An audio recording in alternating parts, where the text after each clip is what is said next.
uzaqdan ötürü hara gedim. Gedəcəm uzaqlara, uzun olsa da yolum. Səni ürəyimdən, başımdan mən necə silim? Unudum səni, sənin kimi vəfasız olum. Unudum səni, sənin kimi vəfasız olum. Gedəcəm səndən uzaqlara, ağlayıb ürəyimə daş.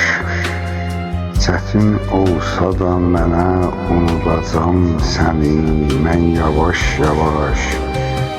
Sıxıb ürəyimdən dözəcəm, axsa da gözlərimdən yaş. Siləcəm yaddaşımdan əzab çəksə də mənim canım və ruhum. Unudum səni, sənin kimi vəfasız olum. Unudum səni, sənin kimi vəfasız olum. Sən bükdün ey vəfasız mənim belimi. Səssiz gedəcəm, sakit gedəcəm, bilməyəcəksən yerimi. Düşüb səhralara dəli olacam o məzmun kimi.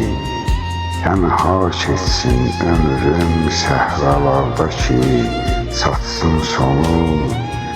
Unudum səni, sənin kimi vəfasız olum. Unudum səni, sənin kimi vəfasız olum. Rəşadı bir gün axtarıb sən edəcəksən soraq. Onda gec olacaq məni səndən alacaq o qara torpaq. Sənə qalacaq məzarın üstündə durub ağlamaq. Yalvaracaqsan ki Allaha bir günlük məzardan durum. Unudum səni, sənin kimi vəfasız olum. Unudum səni, sənin kimi vəfasız olum.